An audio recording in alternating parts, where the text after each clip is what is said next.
To be honest, this inspector seems rather obtuse. I'm counting on your friend Poirot to catch my brother's murderer. Ah, here he is now. Please, Mr. Poirot. Mr. Poirot, this is my brother's secretary, Miss Thora Gray. Pleased to meet you, Mr. Poirot. Would you like some tea? No, thank you, mademoiselle. I find it hard to digest.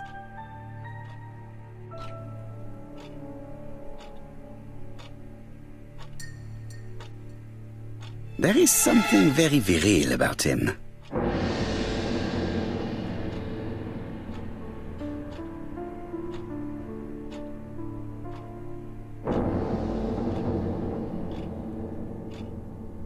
Franklin Clark is an adventurer, the sort of man that women like.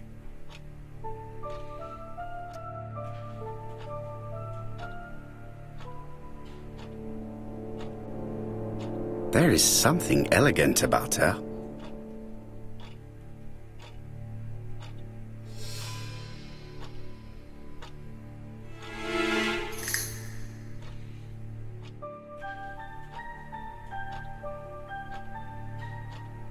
She has good taste, except perhaps in her choice of jewelry. Please excuse me, I have to take care of Lady Clark.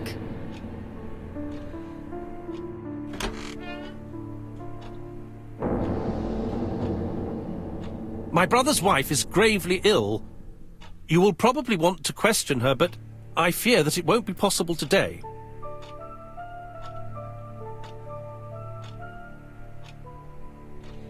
Of course, I understand. Someone set a trap for your brother.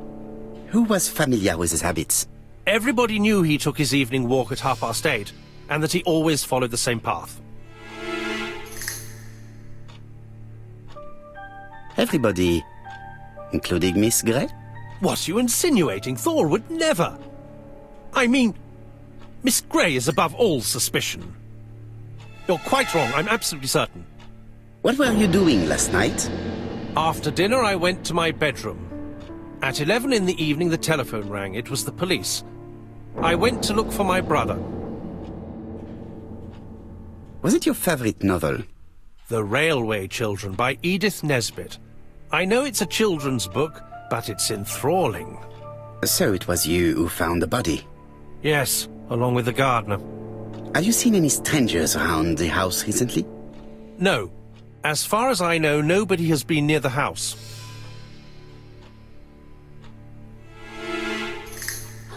Miss Clark. Oh, Lady Clark must have fallen from her chair. I have to help Miss Gray get her up. Hastings, while our host is gone, let's examine the drawing room. But, Poirot, a gentleman shouldn't... I take full responsibility. All you have to do is to leave the drawing room door ajar and let me know if anyone is coming.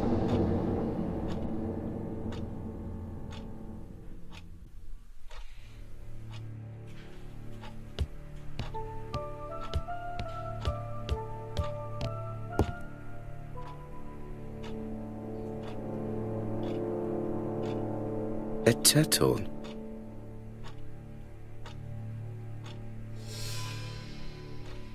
Dragon, dragon, dragon. Sir Carmichael showed himself to be very consistent in his collection's theme. A dragon.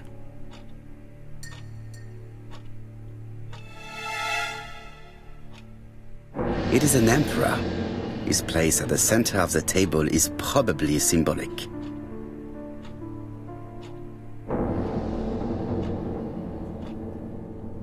A tiger.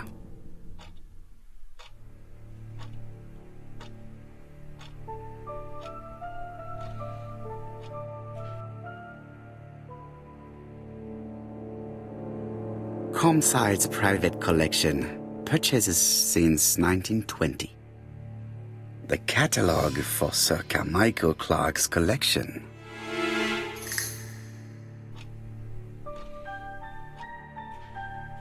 A crane?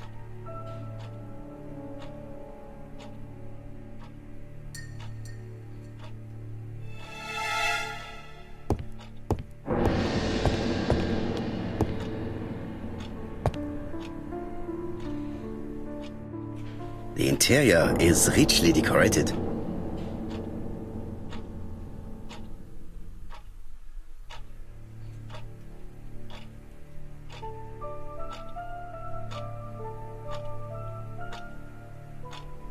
Dragon, dragon, dragon.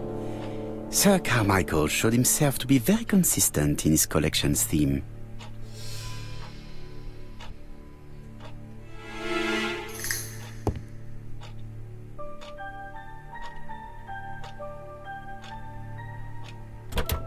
It's locked.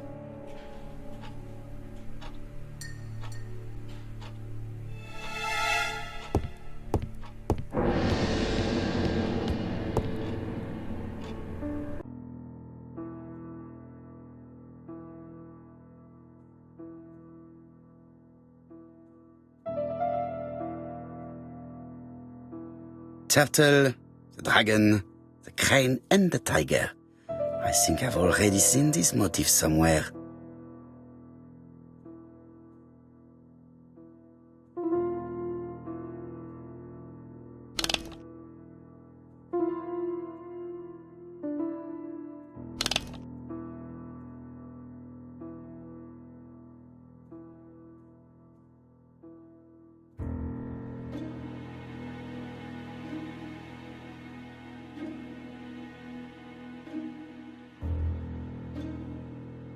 The position of each motif is correct, but they are not turned the same way as on the table.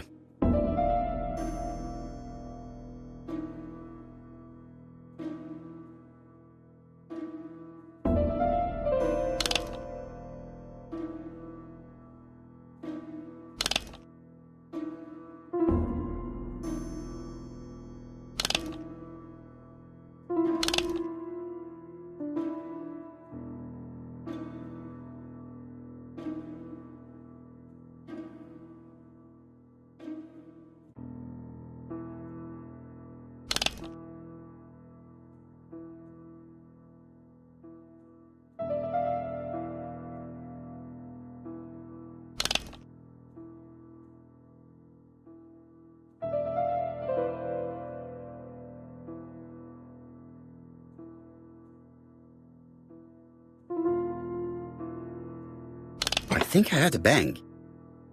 Could it be this cupboard? This is interesting.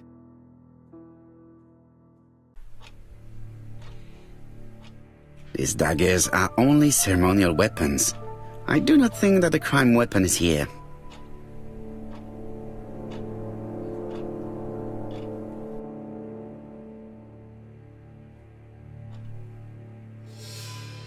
Ernest Logan, MD, Brighton Cancer Institute, 201 Dusk Road, Brighton, Sussex.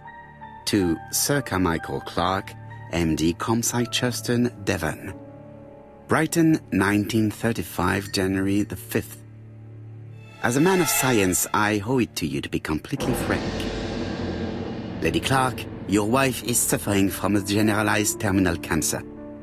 I confess I didn't suspect anything like that during the first exams. But with the test results I have received today, there is unfortunately no place for doubt. I estimate that Lady Clark's life expectancy is no more than 1 year.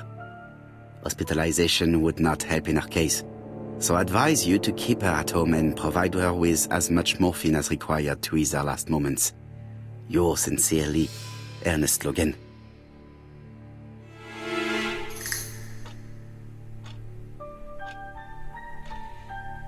Here's Miss Gray. Sorry to keep you waiting. Lady Clark's condition requires regular care. I believe you want to ask me a few questions. Indeed, mademoiselle. This porcelain is remarkable. Is it old? It's about 3 centuries old, I believe. Wait, let me find the reference.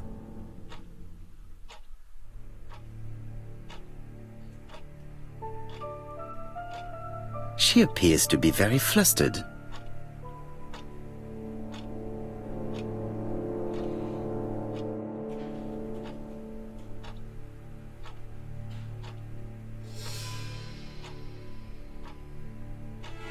She's unable to hide her emotion, and her makeup has been disturbed. I think that this young woman has just been kissed. Here? Teapot with black dragon, Gangxi period, end of the 17th century. It is a rare piece with unusual colours. You have a good knowledge of art history. Acquired while working with Sir Carmichael. I used to help him manage his collection and choose his new acquisitions.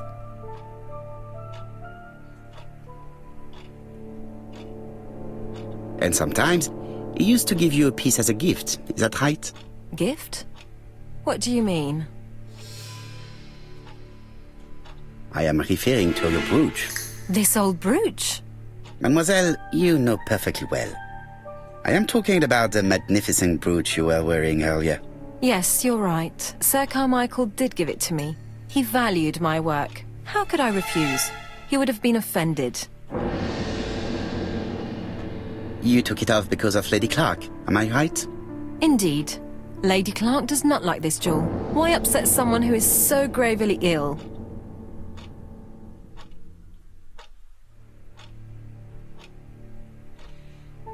I see. Maybe Lady Clark is a little jealous. Mr. Poirot, do not be mistaken. There was nothing going on between Sir Carmichael Clark and myself. It's just... how should I say? Well, Lady Clark is very suspicious. Insanely suspicious. Wearing this old brooch in front of her would have caused her unnecessary suffering. Don't you think? I am not blaming you, mademoiselle. Have you seen any strangers hanging around in the past few days? No. Nobody has been near Comside. Tell me what happened last night. After dinner? Well, I did some sewing and then I went to bed. I was woken by the telephone at 11. I heard Franklin Clark speaking with the gardener. They left with some lanterns and they found the body. Am I right thinking that something is going on between you and Franklin? How dare you ask me such a question? Mademoiselle, it is difficult to hide things from me. He kissed you earlier, did he not? My goodness, with Sir Carmichael's death, I was feeling so awful, so worried. I was unable to resist. I am not judging you, mademoiselle. Miss Grey, if I may be so bold, please do not take offence.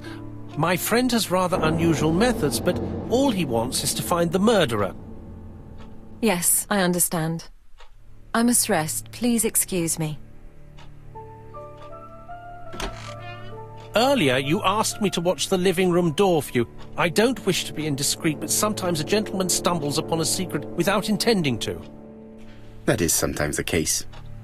And I saw Franklin Clark kissing Miss Grey at the foot of the stairs. Do you think this is a common occurrence?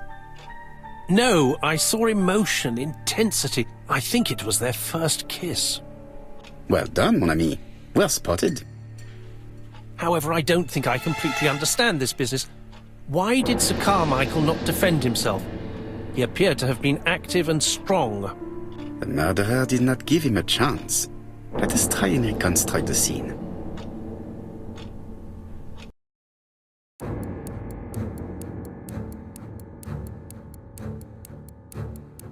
Sir Clark is taking his customary walk. Our killer is hiding behind a bush. The old man walks quietly along the gravel path.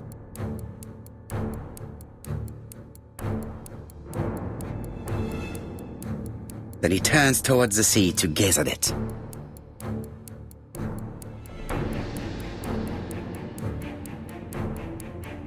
The killer leaves his hiding place on the right-hand side. He approaches silently over the grass.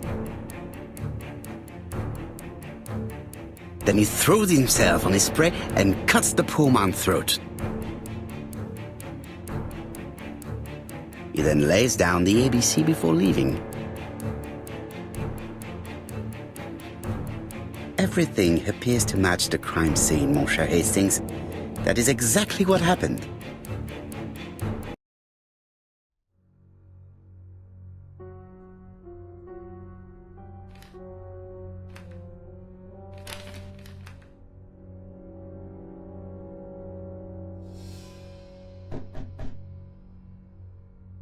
Oh, just a minute. I'm getting dressed.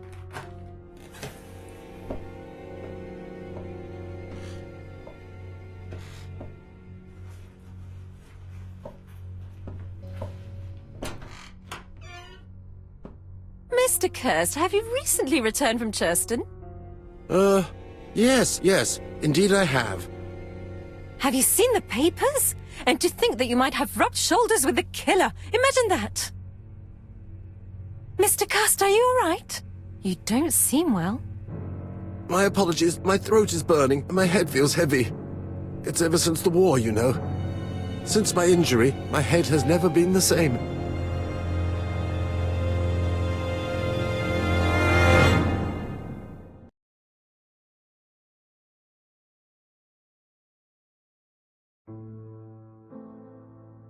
Poirot, it's a pleasure to be with you again after all these years.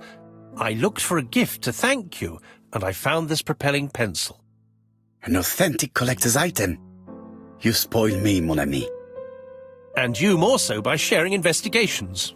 Do not underestimate the help you are to me, Hastings. Intellect is not everything.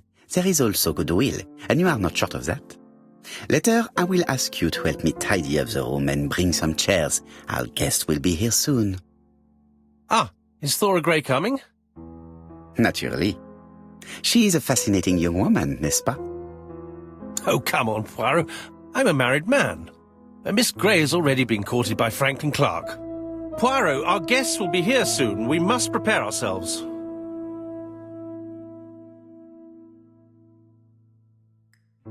I should take advantage of the silence to examine them.